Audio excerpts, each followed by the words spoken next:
Hidden in the annals of history, shrouded in mystery and fascination, lies a manuscript that has confounded scholars, cryptographers, linguists, and even the most advanced artificial intelligence, an enigma often dubbed as the world's most mysterious book. This is the Voynich Manuscript, a codex believed to have been written in the early 15th century.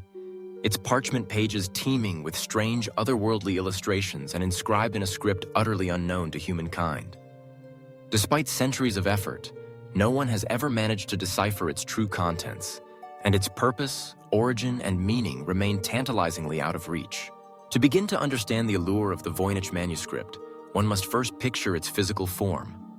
The book itself is relatively small, composed of around 240 vellum pages, though it is believed that many more pages have been lost over time. Each page is meticulously illustrated. Delicate, intricate drawings depict fantastical plants, many of which do not resemble any known species on Earth. There are diagrams that seem to chart the heavens, featuring strange constellations and zodiacal symbols, and illustrations of naked women immersed in pools or connected by elaborate networks of pipes. The text that winds around these images is written in a flowing, elegant script, one that matches no known language, alphabet, or cipher. It is as if the book was crafted to tantalize, to tease, and perhaps to torment all who would seek to unlock its secrets. The manuscript's known history is itself a tapestry of intrigue. The earliest confirmed owner was Georg Baresch, an obscure alchemist from Prague, who in the early 17th century described it as a sphinx that had sat unread in his library for years. Later, the manuscript made its way into the hands of Johannes Marcus Marci, rector of Charles University in Prague, who, in desperation, sent it to Athanasius Kircher, a Jesuit scholar renowned for his supposed ability to decipher ancient scripts. Even Kircher, famed for his attempts to decode Egyptian hieroglyphics, failed to make sense of the Voynich's script. The manuscript's modern fame, however, began in 1912, when it was acquired by Wilfrid Voynich, a Polish book dealer and antiquarian from the Jesuit college at Villa Mondragone near Rome. Voynich's excitement was palpable. He immediately recognized that he had stumbled upon something truly unique. He spent years trying to decode its secrets, contacting scholars, linguists, and cryptographers across Europe and the United States, but to no avail. After his death, the manuscript passed through several hands before finally finding its home at Yale University's Beinecke Rare Book and Manuscript Library, where it resides today. But what is it about the Voynich manuscript that has inspired such enduring fascination? Part of the answer lies in the challenge it presents. From the earliest days of its discovery, the book has attracted the best and brightest minds in the world of cryptography. During World War II, codebreakers who had cracked the most secret Axis ciphers turned their attention to the Voynich text, but the manuscript resisted all their skills and ingenuity. In the age of computers and artificial intelligence, sophisticated algorithms have been unleashed upon the text, searching for patterns, hidden meanings, or statistical regularities. Yet the manuscript remains as inscrutable as ever. The illustrations themselves add fuel to the fire of speculation. The so-called herbal section, which makes up much of the book, presents drawings of plants, roots, stems, leaves, and flowers, accompanied by pages of text. Yet none of the plants depicted can be conclusively identified. Some appear to be composites, amalgamations of parts from different species. Others seem to exist only in the fevered imagination of the artist. The astronomical section features diagrams that might represent the sun, moon, and stars, as well as zodiacal symbols corresponding to the signs of the zodiac.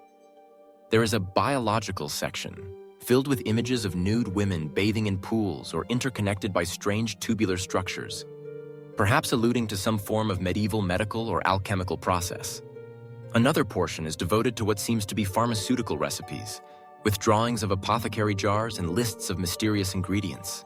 With no Rosetta Stone to guide them, scholars have proposed a dazzling array of theories regarding the manuscript's purpose and meaning.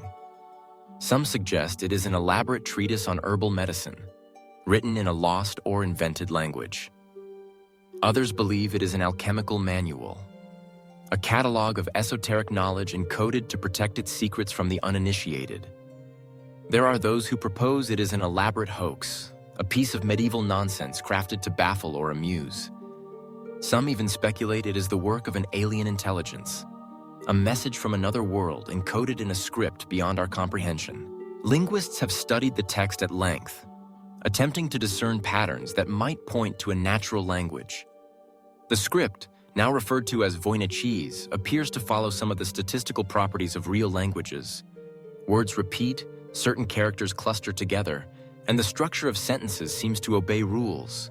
Yet the words themselves are unlike anything ever seen. No known language, living or dead, matches the syntax, vocabulary, or grammar of the Voynich text. Some researchers believe the script could be an elaborate cipher, but no code-breaking method has succeeded in revealing its secrets. The possibility that the manuscript is a hoax has been considered since the days of Wilfred Voynich himself. Some argue that the book's purpose was to deceive, a work of artful gibberish designed to part a wealthy collector from his gold. Yet the sheer complexity and internal consistency of the text argue against this theory.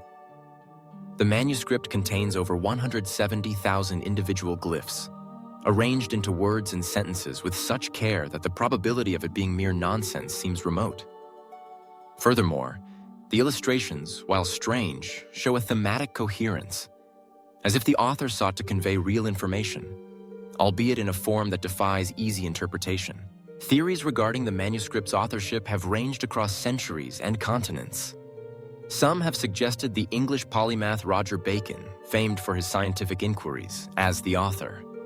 Others point to the court of Emperor Rudolf II in Prague, which was a hotbed of alchemical and esoteric learning in the late 16th and early 17th centuries. Still others suggest that the manuscript could be the work of an unknown genius, an eccentric recluse who invented an entire language and worldview, leaving behind a puzzle for the ages. Modern scientific techniques have shed some light on the manuscript's origins, though not its meaning. Radiocarbon dating of the vellum has placed its creation firmly in the early 15th century, between 1404 and 1438. The pigments used in the illustrations are consistent with those available at the time, ruling out the possibility of a later forgery. Yet the identity of the author and the reason for the book's creation remains shrouded in darkness. Theories continue to abound. Some researchers believe that the Voynich manuscript may be an example of glossolalia, a phenomenon in which individuals produce written or spoken language-like strings devoid of semantic meaning, often in the context of religious or mystical experience. Others suggest it is an early attempt at constructing an artificial language, a precursor to the likes of Esperanto or Klingon. The idea that the manuscript encodes information in an elaborate cipher remains popular, though the lack of a key or any known plaintext makes decryption nearly impossible.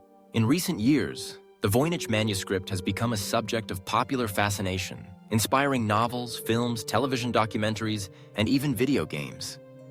Its pages have been pored over by amateur sleuths and professional researchers alike, each hoping to be the one to finally crack its code.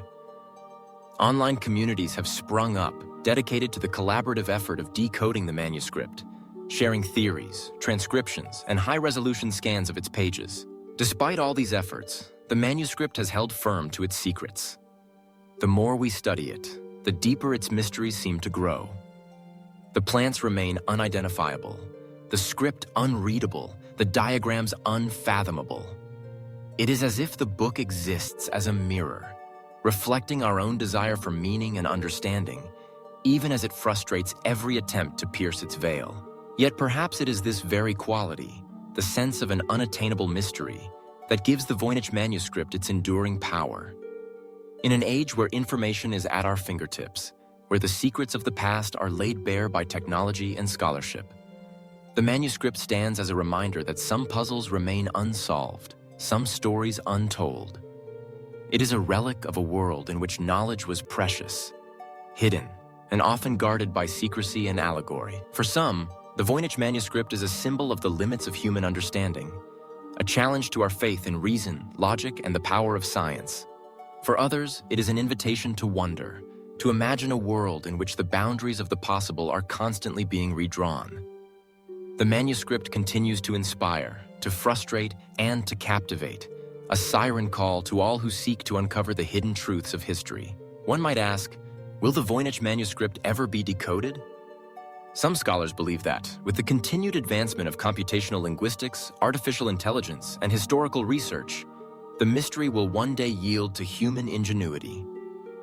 Others argue that without some external reference, a translation, a paralleled text, or an explanatory note, the manuscript may forever remain a closed book. But perhaps the true value of the Voynich Manuscript lies not in the answers it withholds, but in the questions it raises.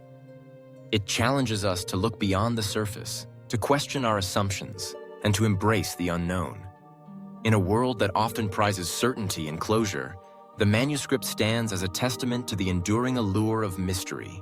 Imagine for a moment the author of the Voynich Manuscript at work, sitting by candlelight, quill in hand, carefully inscribing each glyph, each illustration, each page. Was this the work of a solitary genius, lost in a world of imagination and invention? Or perhaps a collaborative project, a code known only to a select few, meant to protect knowledge from prying eyes? Did the author intend the book to be read and understood? Or was it always meant to be an enigma, a puzzle for the ages? We may never know the answers to these questions, yet as long as the Voynich Manuscript exists, it will continue to haunt our dreams, to inspire our curiosity, and to remind us that even in the age of information, some secrets are destined to remain forever just beyond our grasp. Thus, the Voynich Manuscript endures, a book that cannot be read, a message that cannot be deciphered, a testament to the limitless creativity and enduring mystery of the human mind. To hold it, to study it, is to confront the unknown, to engage in a dance with the past, and to marvel at the infinite possibilities that lie within the pages of an unreadable book. The next time you ponder the boundaries of knowledge, remember the Voynich Manuscript, a silent challenge across the centuries, inviting us to seek, to question, and to dream. For in its undeciphered script and fantastical illustrations lies a reminder that, in the vast landscape of human understanding, there are still islands of mystery awaiting discovery. And perhaps that is as it should be, for it is mystery as much as knowledge that propels us forward, urging us to search, to wonder, and to imagine what might yet be found.